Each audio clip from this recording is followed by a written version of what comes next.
Pagi ini saya akan sharing dengan saudara sebuah pengajaran firman Allah yang pagi ini saya berikan tema, saya berikan judul penuh dengan Roh Kudus, penuh Roh Kudus.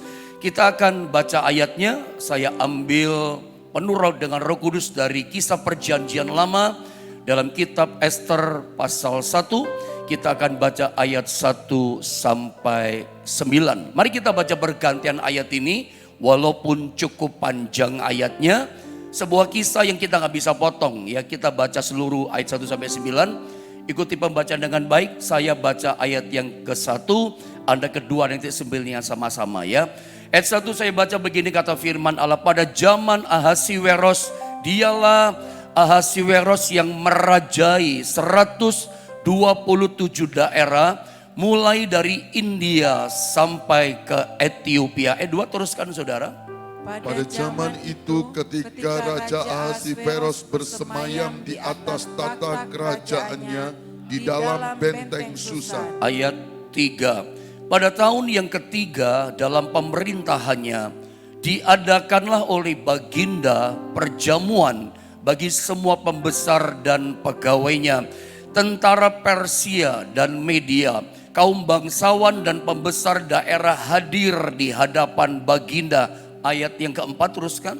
Di samping itu Baginda memamerkan kekayaan kemuliaan kerajaannya dan keindahan kebesarannya yang bersemarak berhari-hari lamanya sampai 180 hari. Ayat 5.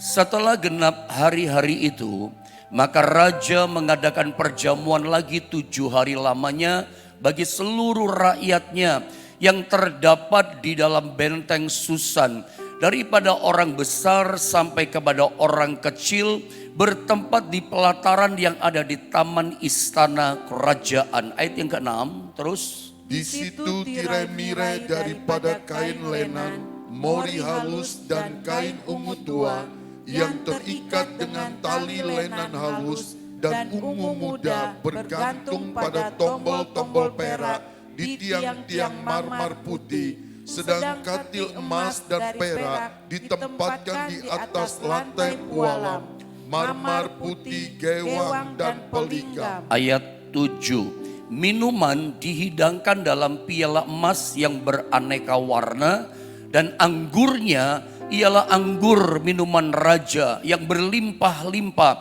sebagaimana layak bagi raja. Ayat 8 teruskan saudara. Adapun aturan minum ialah tiada dengan paksa, karena beginilah disyaratkan raja kepada semua bentara dalam, supaya mereka berbuat menurut keinginan tiap-tiap orang. Mari ayat yang ke-9 sama-sama kita membacanya 1, 2, dan 3. Juga Wasti sang ratu mengadakan perjamuan bagi semua perempuan di dalam istana Raja Ahasiweros. Hal pertama yang saya mau coba sampaikan sama saudara tentang pelajaran topik tema firman Allah tentang penuh dengan Roh Kudus dalam hidup kita. Saya sengaja ambil pagi ini bukan dalam Kisah Perjanjian Baru.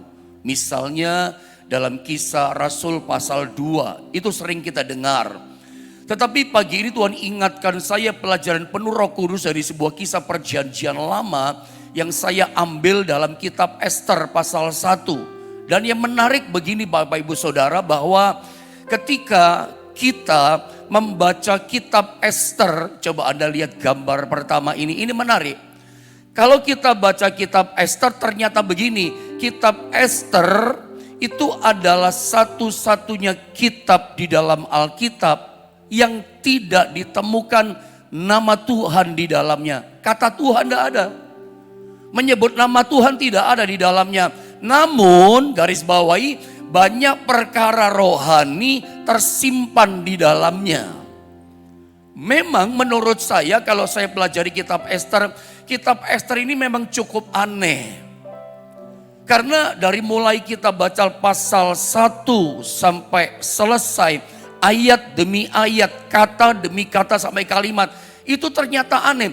Kita sama sekali tidak menemukan satu kata pun, satu kalimat pun sebutan nama Tuhan atau memanggil nama Tuhan. Tidak ada sama sekali.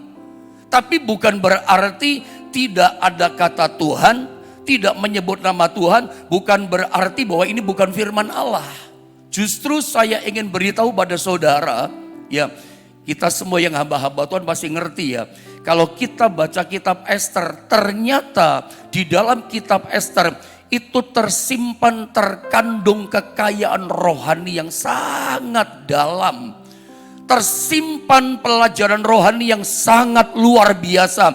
Pelajaran rohani yang sangat kaya gitu. Tuhan ketika berbicara tentang Roh Kudus, Roh Allah, itu banyak bicara dalam kitab Ester.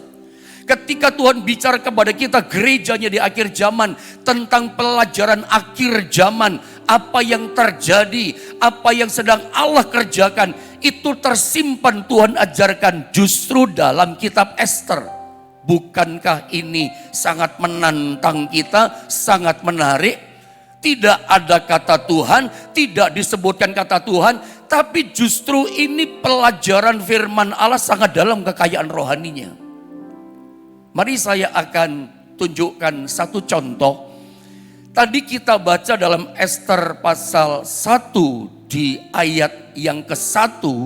Apa yang kita temukan dalam pelajaran kitab Ester di sini?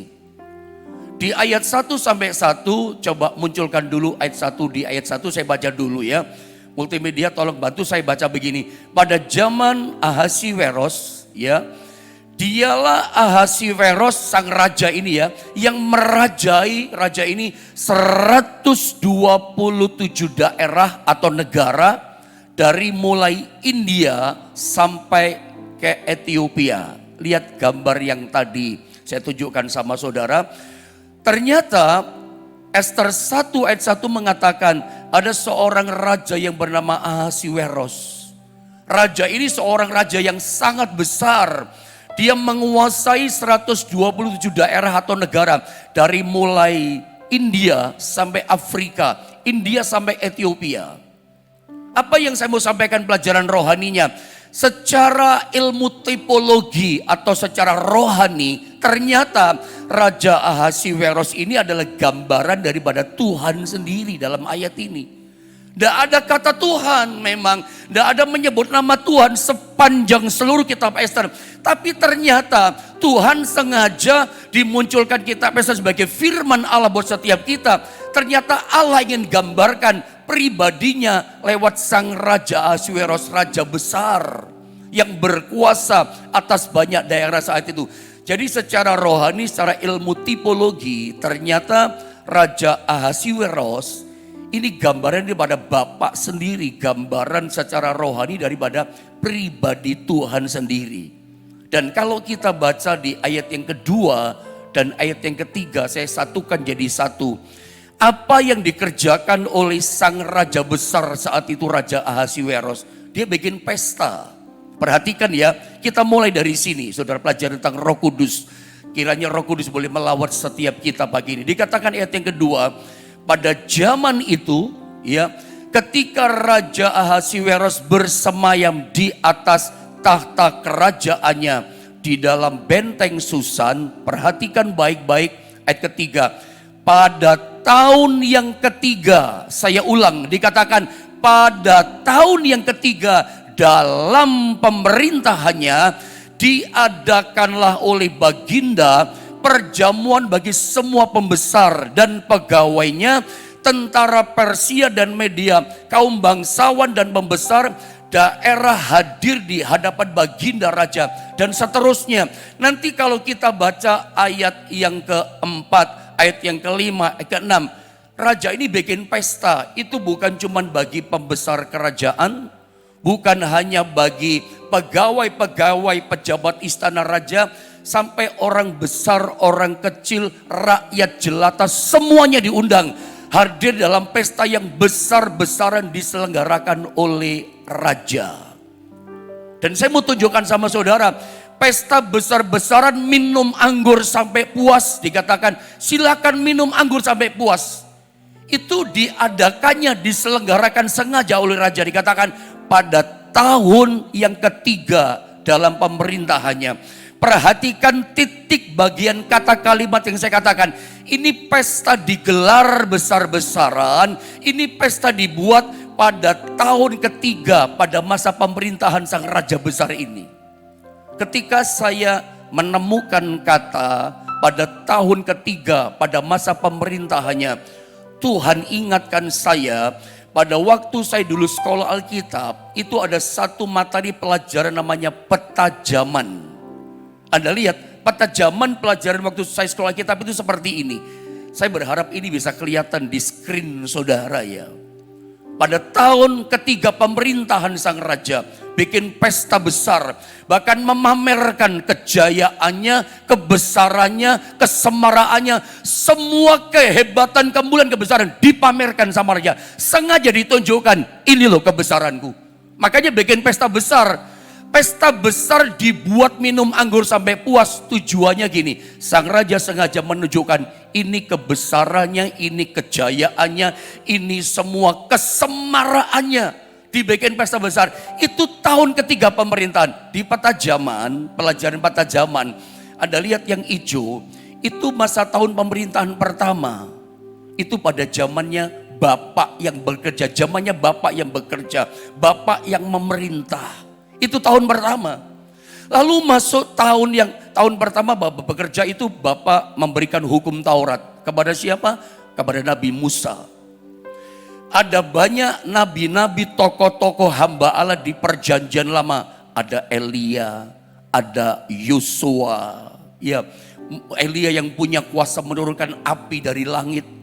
Lalu kita tahu yang namanya Yosua juga disertai dengan kuasa roh Allah yang luar biasa dalam dirinya. Dia bisa hentikan matahari dan bulan.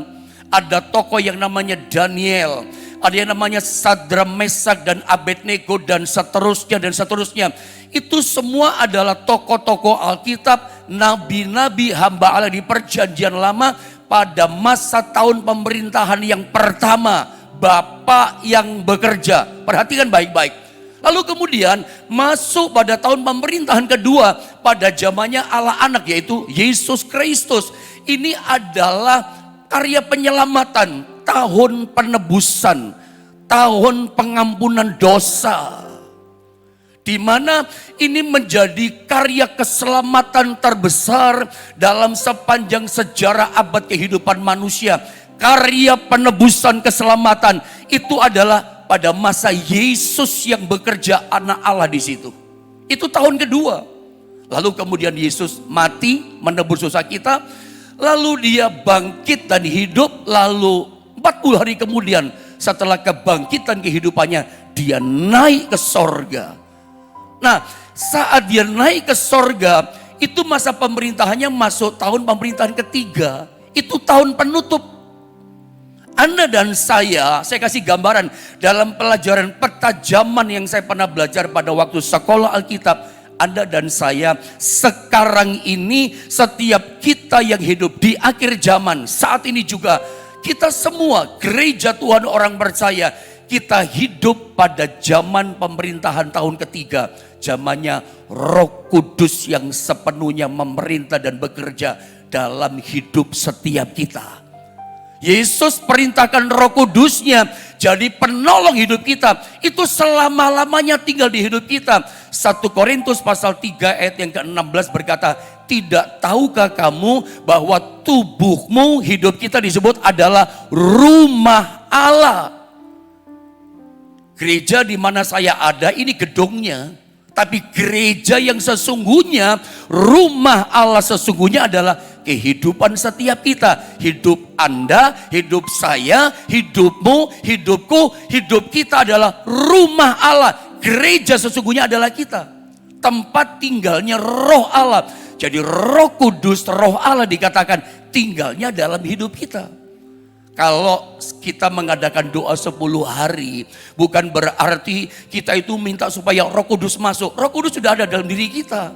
Tapi kita ingin kuasa Roh Kudus, kuasanya semakin bekerja lebih dahsyat. Kuasanya semakin nyata, pekerjaannya semakin kuat gitu loh dalam kehidupan kita. Semakin kita akrab merasakan dia itu ada. Ibaratnya saya suka ajarkan, kalau kekuatan baterai handphone kita pakai, lama-lama lowbat juga makin kurang. Kita pakai kerja, kita pakai pelayanan, itu kan mengalir kekuatannya. Anda pikir tidak mengalir? Setiap saya melayani pekerjaan Tuhan seperti ini, itu mengalir urapan menjadi berkat bagi banyak orang. Itu kuasa kekuatan, itu mengalir. Makanya saya butuh kekuatan baru kembali. Bagaimana caranya? Saya mesti datang kepada Tuhan, datang kepada Roh Kudus supaya mengalir kekuatannya. Sederhana saja. Bukan kita minta lagi Roh Kudus. Roh Kudus ada dalam diri kita. Tapi seringkali orang gagal paham akan hal ini. Mengatakan, ngapain tuh orang ada pencurahan Roh Kudus? Kami mengadakan ibadah pencurahan Roh Kudus 10 hari bukan untuk hal-hal yang lain. Kami semakin ingin mendekatkan diri kami kepada Tuhan. Semakin cinta akan Tuhan. Semakin kami merasakan karyanya Roh Kudus bekerja dengan indah. Ya, kita pakailah 10 hari momentum merayakan. Seperti kita merayakan Natal, merayakan Jumat Agung, merayakan Paskah. Seperti itulah masalah yang kita gunakan. Supaya semakin kita ingat cintanya Tuhan dalam hidup kita. Semakin mengasihi Roh Kudus. Jadi saya ingatkan, kita kembali pada topik kita. Ada dan saya saat ini kita berada pada masa pemerintahan tahun ketiga, tahun penutup. Dan yang menarik, saya tunjukkan sama saudara. Yang menarik, Anda lihat ayat berikutnya, ayat yang ketiga dan keempat. Ya, coba next. Di sini dikatakan raja besar yang namanya Ahasiweros, yang dari awal saya katakan gambaran daripada Tuhan sendiri, Bapak sendiri, ini sengaja bikin pesta. Kapan dia bikin pesta? Di tahun ketiga pemerintahannya, sebelum tahun penutup ini selesai, sebelum semuanya berakhir kehidupan dunia ini, langit bumi lenyap, raja sengaja bikin pesta besar-besaran, diundang semuanya. Pembesar kerajaan diundang, ya, pegawai istana diundang, orang besar, orang kecil, rakyat jelata, orang sederhana, pokoknya semua wilayah kekuasaannya, ayo datang di sini. Dan pestanya ditandai dengan minum anggur. Coba kita lihat di ayat 3 dan 4 ya, saya baca dengan lengkap ayat ini. Tadi kita baca ayat 2 dan 3, sekarang masuk ayat 3, ayat 4. Perhatikanlah kalimatnya, tolong perhatikan baik-baik. Pada tahun yang ketiga dalam pemerintahannya, secara rohani tipologinya, itulah masa di mana kita hidup. Ini tahun ketiga, tahun penutup. Di mana sebentar lagi Tuhan akan datang, selesai semuanya. Sebelum ditutup tahun ketiga ini selesai, Tuhan datang menjemput gerejanya. Ada pesta besar diselenggarakan. Perhatikan. Diadakanlah oleh baginda, gambaran Tuhan sendiri. Perjamuan bagi semua pembesar dan pegawainya, tentara Persia dan Media, kaum bangsawan dan pembesar daerah hadir di hadapan baginda. Lihat ayat 4. Di samping itu dikatakan baginda, selain pesta minum anggur, saudara ya, baginda memamerkan kekayaan, kemuliaan, kerajaannya sengaja dipamerkan, sengaja ditunjukkan, didemonstrasikan. Kerajaan kebesarannya dan keindahan kebesarannya yang bersemarak berhari-hari lamanya sampai 180 hari, 6 bulan. Saya kasih statement begini, secara rohani ya, ini yang sebetulnya kita nanti-nantikan. Pesta besar ini ada anggur dan semua kekayaan sorgawi, kekayaan baginda raja itu akan dicurahkan sebagai penutup dari tahun ketiga. Saudara kalau perhatikan dari ayat yang kita baca, ini raja loh sengaja memamerkan kekayaannya, kebesarannya, kemuliaannya, kejayaannya, kehebatannya sengaja ditunjukkan, didemonstrasikan. Ini loh kebesaranku, ini loh kehebatanku, ditunjukkan. Dan saya percaya inilah masa-masa bahkan akan terjadi di depan mata kita di hari depan. Masa-masa ini akan terjadi. Ini kita nantikan. Ini gereja Tuhan di tahun penutup tahun ketiga. Ini yang kita nanti. Ada kegerakan rohani yang besar. Di mana di tahun penutup ini Bapa di sorga atau Tuhan Yesus itu akan mendemonstrasikan kebesaran, kedahsyatan kuasanya kepada dunia ini, kepada gerejanya. Dan ketika itu terjadi, Anda gak usah heran.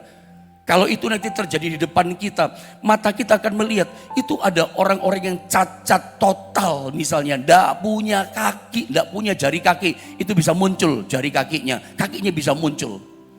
Orang yang cacat total lumpuh, tiba-tiba dia berjalan. Itu bukan sesuatu yang mengherankan. Itu akan terjadi di depan mata kita, bahwa ketika Tuhan di sebelum tahun penutup mendemonstrasikan kuasa Roh Kudusnya, itu akan terjadi. Barangkali yang namanya gereja Tuhan, orang percaya, jemaat Tuhan, pelayan Tuhan, hamba-hamba Tuhan, itu satu orang bisa punya 1-2 karunia. Bahkan jangan-jangan 4-5 karunia Roh Kudus. Bahkan orang bisa punya kuasa double portion, punya kuasa Elia, punya kuasa Musa. Itu adalah mengherankan. Kapan? Ketika memang Tuhan sebelum tahun ini ditutup, tahun ketiga, dia sengaja bikin pesta, demonstrasi besar-besaran, pesta rohani. Bahkan tidak mustahil, tidak aneh itu maksud saya. Satu kota dimenangkan dalam 1 hari. Ada ingat kisah perjanjian lama? Itu pernah terjadi loh. Yunus itu datang di Niniwe bukan naik mobil. Bukan naik kuda atau naik onta. Dia dimuntahkan sama ikan. Khotbahnya pun singkat. Khotbahnya melanggar aturan pelajaran homiletik, pelajaran khotbah. Dia khotbah cuman pendek, bertobat, kalau tidak kamu dihukum. Bertobat 120.000 orang. Satu kota dilahirkan, bertobat, dipulihkan dalam 1 hari. Itu perjanjian lama pernah diceritakan. Oh, saya yakin nanti model seperti ini akan terjadi lagi. Kalau Yunus saja pernah buat itu, nanti akan terulang. Sebelum tahun pemerintahan ketiga ini selesai, itu sebelum dia hadir, datang menjemput gerejanya, itu akan dia pamerkan kuasanya. Ada banyak orang dipakai Tuhan dengan luar biasa. Bahkan satu bangsa bisa diselamatkan dalam 1 hari. Petrus pada masa Roh Kudus dicurahkan, itu dia pernah khotbah ketika dia penuh Roh Kudus. Hamba Allah sang rasul yang bernama Petrus, sekali khotbah 3.000 orang bertobat, memberi diri dibaptis. Dan itu sudah terjadi sekarang di mana-mana. Itu kita nantikan hari-hari ini. Ya. Nah, ada hal yang penting begini saya mau sampaikan sama saudara. Coba next Anda lihat gambar berikutnya. Ketika Allah memamerkan kemuliaan dan kuasanya, kebesaran kuasanya, itu nanti terjadi di depan kita atau terjadi hari-hari ini. Nah, pertanyaannya begini, apakah kita nanti ada di dalamnya? Karena saya yakin tidak lama lagi terjadi di depan kita. Apakah kita terlibat ikut di dalamnya dipakai, atau jangan-jangan kita terlindas di dalamnya, terlempar keluar di dalamnya. Orang lain dipakai luar biasa, orang lain diurapi penuh Roh Kudus dahsyat, pemakaian Tuhan luar biasa, kita dipulihkan Tuhan luar biasa, tapi yang lain atau mungkin di antara kita justru kelempar. Karena dalam kisah ini, ketika raja bikin pesta, saya pernah ajarkan ini tentang Ratu Wasti. Lihat, Ratu Wasti adalah ratu yang seharusnya paling menikmati perjamuan besar itu. Karena bikin pesta minum anggur sampai puas, mau menunjukkan semarak kejayaan kebesaran raja. Tujuannya gini, Ratu Wasti diundang, rakyat semua kumpul, pembesar-pembesar kumpul, orang-orang kumpul. Itu ratunya diundang, ditunjukkan, ini loh ratuku, cantikkan ratuku, dandananya, pakaiannya, cantikkan dia. Tujuannya ngundang Ratu Wasti. Pesta ini untuk sang ratu, mau ditunjukkan pada banyak orang, ini loh ratuku, ini loh mempelaiku. Anak-anak maksud saya ya, Ratu Wasti, lihat statement ini, adalah ratu yang seharusnya paling menikmati perjamuan pesta besar dari raja. Tetapi ternyata Ratu Wasti justru kehilangan semua saat perjamuan besar itu dibuat. Ini warning buat kita. Jangan sampai ketika Roh Kudus mendemonstrasikan kuasanya, memenuhi seluruh banyak orang percaya, orang lain ngalami, kita terpental, kita terlindas, kita tidak ngalami apa-apa. Justru kita di luar kegerakan itu. Kenapa? Karena kita menjadi modelnya seperti Ratu Wasti. Ratu Wasti itu menggambarkan gereja Tuhan. Ratu Wasti menggambarkan jemaat Tuhan, kehidupan kita. Harusnya kita nikmati jamuan pesta, tapi kita nggak nikmati. Apa sebabnya? Di ayat 9 itu ditunjukkan apa yang dibuat Ratu Wasti membuat raja itu marah, diusir Ratu Wasti keluar dari istana, diasingkan keluar dari kerajaan Urisusan itu, semua diusir dia. Nggak ngalami semua, semuanya diambil. Yang dia nikmati, yang diberikan oleh raja semua diambil, diasingkan dia. Dia terlindas ketika pesta itu dibuat. Apa yang dibuat oleh Ratu Wasti? Dia membuat perjamuan sendiri. Coba lihat ayat 9. Ini penting buat setiap kita. Jangan kita buat seperti ini ketika Roh Kudus sedang bekerja. Saya mau ingatkan, yang memerintah di tahun ketiga, kita di masa kasih karunia, itu Roh Allah yang bekerja dalam diri kita. Dia ada loh. Makanya saya berkali-kali ajarkan sama saudara, kenapa seringkali kekristenan kita sebagai anak Tuhan tidak maksimal. Kalau kita rasanya tidak mengalami kebaikan pertolongan Roh Kudus, orang lain ngalami, orang lain ngalami pertolongan, orang lain ngalami berkat, ngalami mujizat. Kok saya enggak sih? Jangan-jangan kita melakukan model yang dilakukan oleh Ratu Wasti. Apa yang dibuat Ratu Wasti? Saya baca di ayat 9. Ini peringatan, warning buat setiap kita. Wasti sang ratu dikatakan mengadakan perjamuan bagi semua perempuan di dalam istana Raja Ahasveros. Harusnya sang ratu, sang mempelai, wanitanya sang raja, ini support pestanya raja. Dia mestinya mendukung dong semaraknya pesta raja. Bikin semarak, ikut mendukung. Tidak. Ini sang mempelai raja justru membuat pesta sendiri, bikin jamuan sendiri, sibuk bikin pesta sendiri, gak ikut terlibat mendukung pesta raja. Akibatnya apa? Raja murka, diusir loh sang ratu. Digantikan Esther yang menikmati pesta. Esther pun gambarkan kita yang meresponi panggilan Tuhan, meresponi apa yang Tuhan mau. Nanti kita lihat dia dipanggil menolak. Itu di 12 sama 15 menolak dia. Coba saya tunjukkan saja, tolong multimedia, saya tidak sempat catat. Lihat ayat 12, Esther 1 ayat 12, dia menolak loh saudara. Dia bikin jamuan sendiri, dipanggil menolak. Lihat ayat 12 ya, tolong multimedia. Esther pasal 1 di ayat yang ke-12, saya baca ya. Tetapi Ratu Wasti menolak loh dia. Untuk menghadap menurut titah raja, dipanggil. Yang disampaikan oleh sida-sida itu sehingga perhatikan sangat geramlah raja, sangat murka, sangat marahlah raja dan berapi-apilah murkanya. Raja marah luar biasa. Saudara, ada waktunya kita menolak, tidak meresponi Tuhan, itu akibatnya fatal. Perhatikan kata-kata saya dengan baik. Anda jangan remehkan.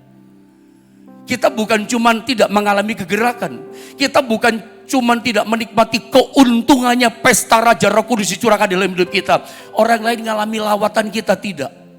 Kita bukan cuma itu saja, tapi ada waktunya kita tidak meresponi, kita tidak menghargai, tidak mendukung sukacita pestanya Raja, menolak datang atas perintah Raja.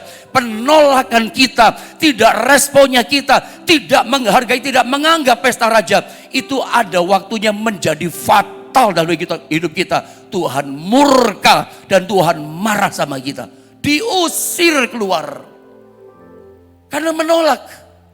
Bagaimana sih pendeta maksudnya bikin pesta sendiri tidak mendukung pesta raja? Saya suka kasih contoh dalam pelajaran tentang Ratu Wasti yang bikin jamuan pesta sendiri.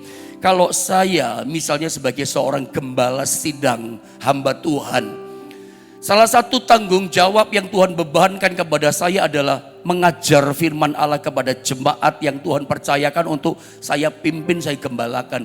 Kalau misalnya setiap kali mengajar firman seperti ini kepada Anda semua, baik jemaat di Jomong maupun jemaat online yang tergembala setiap hari, setiap kali saya mengajar firman menyampaikan, saya nggak pernah bergumul dengan Roh Kudus, saya nggak pernah bertanya-tanya, Tuhan, Roh Kudus pesan apa yang mesti disampaikan hari ini.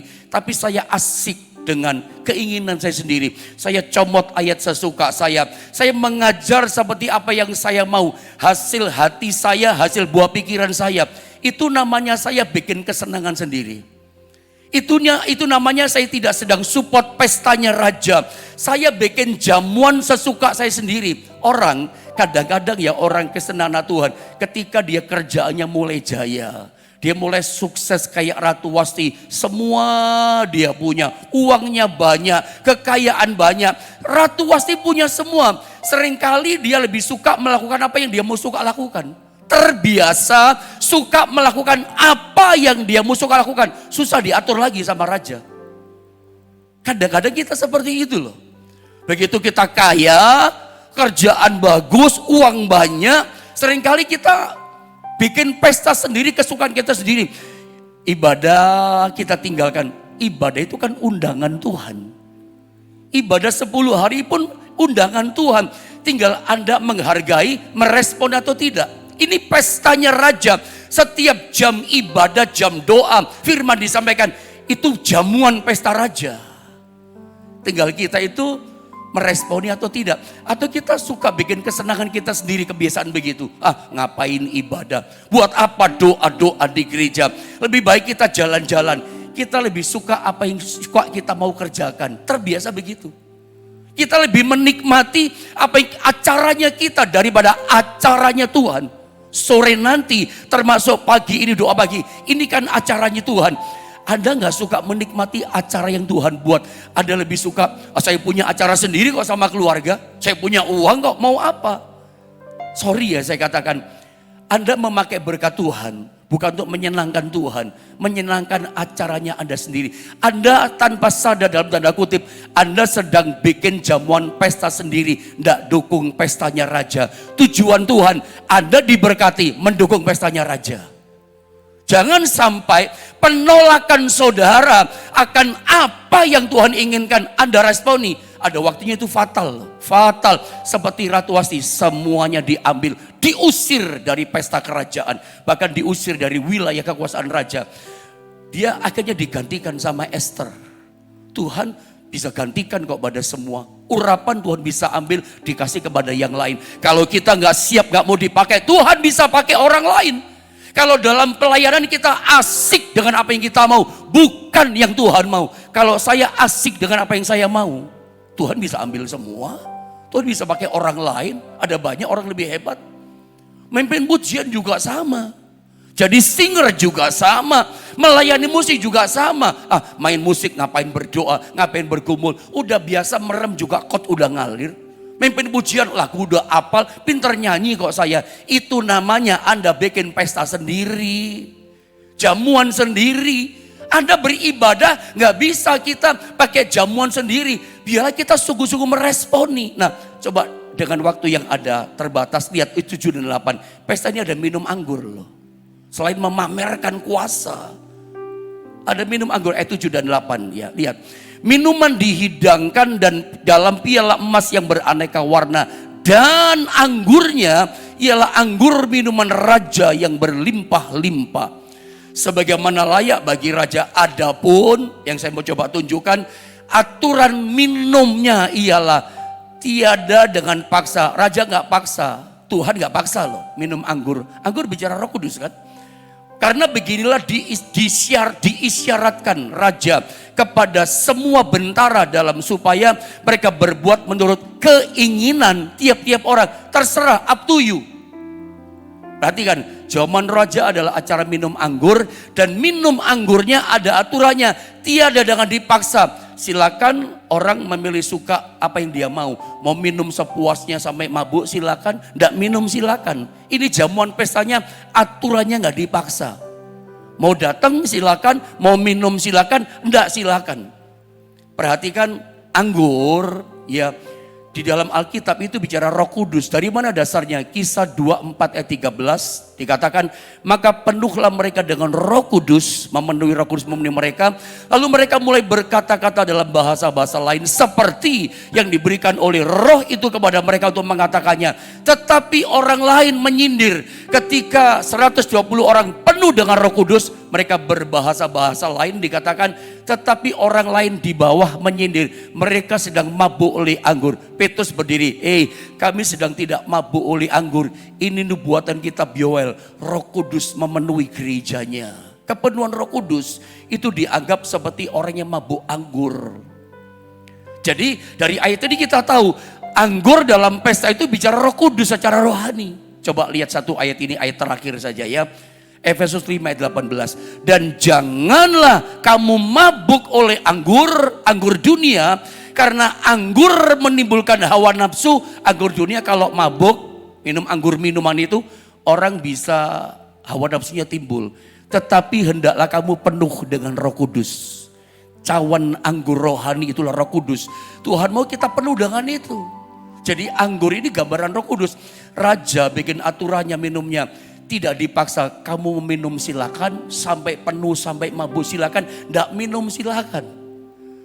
Saya tidak bisa paksa saudara, ayo datang, ayo minum anggur penuh Roh Kudus sampai penuh. Kalau Anda dipenuhi Roh Kudus, yang untung saudara bukan saya kok. Tapi kalau Anda nggak mau minum itu anggur, nggak mau dipenuhi dengan Roh Kudus, yang rugi bukan saya, yang rugi juga Anda. Karena kita berada pada pemerintahan tahun ketiga, di mana pemerintahan Roh Kudus yang bekerja. Makanya saya rindu saudara hari ini, di tahun ketiga sebelum tahun penutup, saya mau ingatkan, berdasarkan pelajaran dari kitab Ester. Raja Tuhan kita sengaja bikin pesta besar-besaran, dan di depan kita dia akan menunjukkan kuasanya. Kepada siapa kuasa ditujukan? Kepada orang yang penuh dengan Roh Kudus. Oh, dia akan bisa punya 1-2 karunia. Yang penting begini, jangan seperti Ester, seperti yang namanya Wasti. Wasti terlindas dia. Yang lain ngalami dia enggak, diusir. Kenapa? Menolak, asik sendiri. Makanya ketika di depan kita nanti akan terjadi, Anda jangan asik sendiri. Ini kesempatan. 2024 masih ada waktu buat kita. Untuk apa? Untuk kita ikut pesta raja. Nanti sore itu pesta raja loh. Minggu itu pesta raja. Setiap hari doa pagi itu pesta raja. Ikut support pesta raja. Nanti ketika Anda minum itu anggur, nanti ketika kejayaannya dipamerkan, Anda ngalami itu. Anda dipakai Tuhan luar biasa. Saya berdoa setiap kita mengalami keuntungan benefitnya, Roh Kudus, Roh penolong memenuhi setiap kita. Saya tidak perpanjang firman Allah, mari kita sama-sama berdoa saudara ya.